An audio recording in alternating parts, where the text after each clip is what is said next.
November 21 నుంచి 24 వరకు మన భాగ్యనగరంలో మనందరి భాగ్య విశేషంగా ఈ లోకమంథన్ కార్యక్రమము వనదేవత అయినటువంటి మన భారత రాష్ట్రపతి ద్రౌపది ముర్ము గారు ప్రారంభం చేస్తూ ఉన్నారు.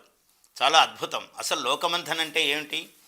లోకమంథన లోకమంథన లోకమంటే ఏమిటో, ఆ లోకమున నీవేమిటో, లోచన ఆలోచనముతో విప్పి చెప్పే విషయ చింతన.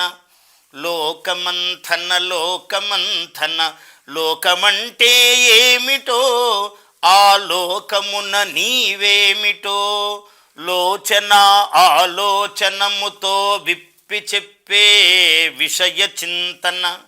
అది లోకమంథన.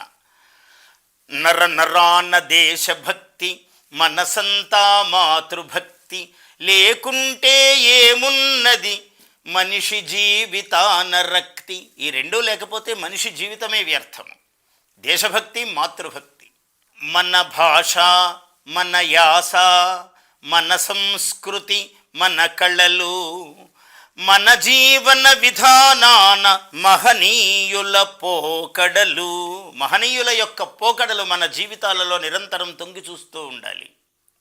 మన భాష, మన సంస్కృతి, మన కళలు 4 రోజుల పాటు నవంబర్ 21 నుంచి 24 తేదీల వరకు 4 రోజుల పాటు శిల్పకళా వేదికలో జరిగేటువంటి ఈ అద్భుతమైనటువంటి కళా ప్రదర్శన, అన్ని కళలు, అన్ని విధములైనటువంటి యాసలు, అన్ని జీవన శైలులు అన్నింటికీ ఒక ప్రతిబింబముగా ఉండేటువంటి ఈ కార్యక్రమం భారత రాష్ట్రపతి ముర్ము గారు ప్రారంభించబోయి ఇంకా అనేక మంది మహనీయులు పాల్గొనేటువంటి ఈ కార్యక్రమంలో పిల్లలతో, బంధువులతో, మిత్రులతో అందరితో కలిసి మనం పాల్గొనాలి.